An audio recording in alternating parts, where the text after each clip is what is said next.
daripada pokok itu kita boleh ambil lah untuk jadikan sebagai pokok induk untuk kita ambil tunas ni. Dan hasil seperti mana kawan-kawan boleh nampak lah.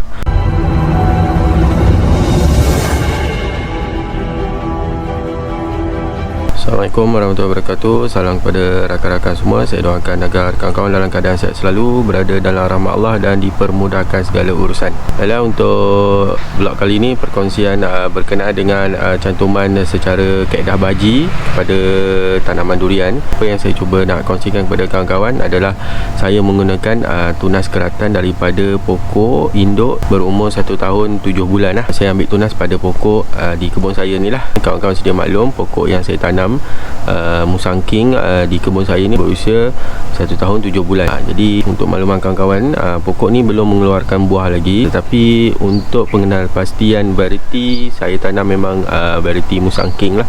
Jadi saya nak tunjukkan salah satu juga kaedah baji menggunakan tunas pokok yang berusia 1 tahun 7 bulan lah. Ni di hadapan saya ni dah ada. Untuk makluman kawan-kawan, saya cantum pokok ni pada 16 hari bulan 8. Hari ni dah 10 hari bulan 9. Saya mungkin akan post video ni akan lambat sikit lah, sebab terlalu banyak lagi video-video yang saya masih tak edit dan saya tak post lagi. Tapi tak apa, kita ambil masa lah. Saya nak tunjukkan lah pada kawan-kawan, maknanya usia pokok ni hampir dalam 24 hari, 25 hari dah lah. Saya cantum 16 bulan 8. So saya buka ni pada 10 hari bulan 9 lah. Pada kawan-kawan boleh tengok lah saya punya hasil cantuman secara kaedah baji bagi tanaman durian. Saya tunjuk. Bismillahirrahmanirrahim. Okey, ni saya buka dah. Okey, menampakkan hasil yang baik bagi tanaman durian saya ni yang saya cantum. Masalah utama dia ada semut lah, semut gatal pada tanah campuran, pada media tanaman ni. Okey, lepas tu ni ada 2 lagi. Cuba buka. Bismillah. Wah, dia dah layu tapi tak apa. Kalau kawan-kawan boleh nampak dekat plastik ni saya tulis 16 bulan 8. Mungkin kawan-kawan tak perasan dah lah, dah kabur saya buat 197 mungkin kawan-kawan tak nampak, tapi tak apalah. Yang ni mati. Ini saya cantum bila ni saya cantum 28 bulan 8. Belum lagi lah. Tapi yang saya buat 6 pokok ni hasil daripada tunas keratan daripada pokok di kebun saya ni lah, berusia 1 tahun 7 bulan. Tapi masalah sekarang ni kat media saya ni ada semut gatal. Dia buat sarang pula dalam media ni. Untuk makluman kawan-kawan, memang penjagaan bagi kaedah baji ni agak sukar sikit lah. Sukar pun disebabkan adalah dalam proses semasa dan juga selepas. Bukan sukar masa sebelum nak buat cantuman. Nak buat cantuman senang je, tak ada masalah. Tapi semasa cantuman, maksudnya semasa penjagaan lah, penjagaan dia agak sukar sebab dia perlukan kawasan yang agak redup. Lepas tu selepas kita dah buka sungkupan itu, penjagaan dia tu memang agak rapi jugalah. Tapi tak ada masalah, kita cubalah kan, untuk biarkan tanaman ni, maknanya untuk pembiarkan. Tapi saya bukan nak galakkan kawan-kawan buat cantuman pada pokok dengan kaedah baji menggunakan keratan yang belum pokok berbuah.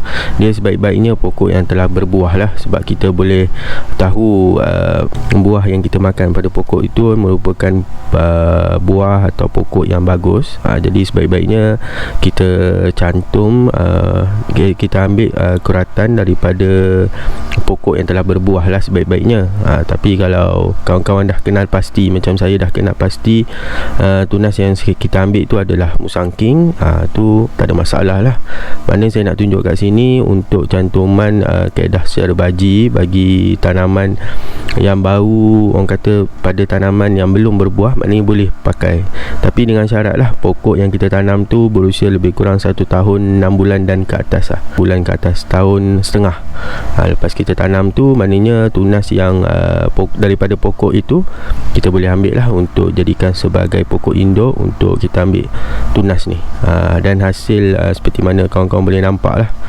Jadi ni bila kita dah buka, sebaik-baiknya kita siram, tapi jangan banyak lagi lah, siram sikit je, jangan banyak-banyak lagi.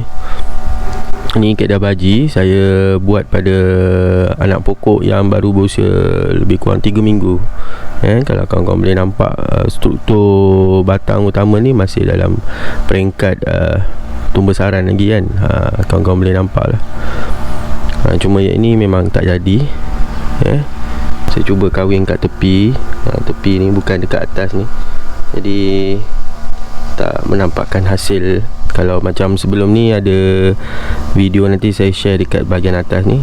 Bahagian atas ni kan, yang 2 pokok yang jadi tu kan. Saya menggunakan kaedah macam ni lah pada anak pokok yang ni, tapi tak jadi. Lebih berkesan kita gunakan yang kaedah baji yang dekat atas lah. Polo, panggil polo. Orang lama-lama boleh panggil kaedah polo. Okey, itulah yang saya nak share. Tapi tak apa, kita bawa keluar, saya tunjuk kat kawan-kawan. Ni pun jadi juga, tapi dia tak pecah daun sebenarnya ni. Kalau ikut tak boleh lagi buka.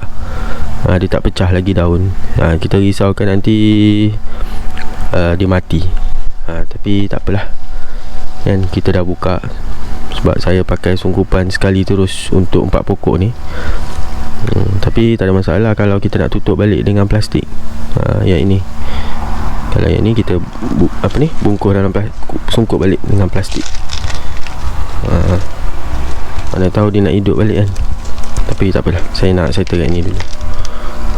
Ini dia dah pecah-pecah daun ni, okey lah. Tapi banyak semut lah. Dia buat sarang dekat celah ni. Nampak tapi saya nak siram dulu. Okey.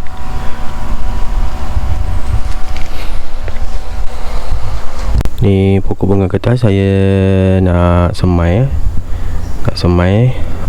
Sebagai pokok penanti. Nanti bila dia dah besar, nanti boleh kita buat cantuman kan.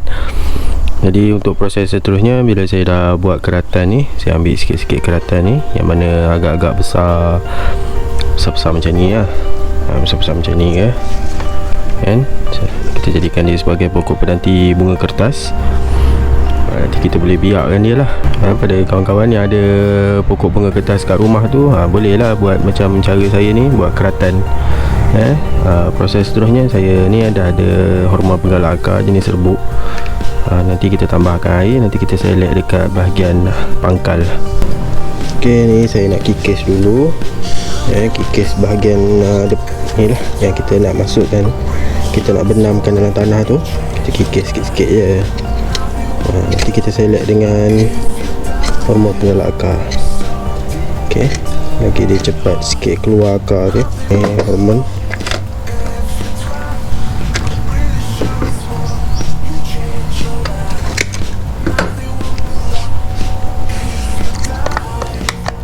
itu banyak sangat air ya. Tak apalah, boleh. Kita tak tepi dulu, kita kikis. Okey, siap kikis. Kita pun sapu je lah dengan hormon penggalak akar ni. Sapu je dekat bahagian tempat yang kita kikis tadi. Kadang kalau saya tak pakai macam ni, saya letak baja fosfat. Kalau tak nak guna hormon penggalak akar lah, boleh guna baja fosfat untuk pengakaran. Tapi kalau tak guna dua-dua benda ni pun tak ada masalah. Sebab pokok bunga kertas ni senang je hidup. Dia tak lasak. Select sikit-sikit je. Tunggu dia kering sikit, dia dah resap dia punya hormon ni dalam batang. Jadi kita boleh tanam atau semai dalam polybag. Pada saya nak semai dalam polybag dulu lah. Semai polybag ke pasu ke boleh lah. Pun macam tu. Okay, kalau nak ambil saya satu basahkan dia je lah.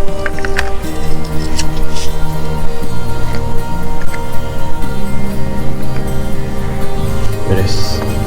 Jadi kita tunggu sampai dia kering. Tunggu sampai dia kering, baru kita boleh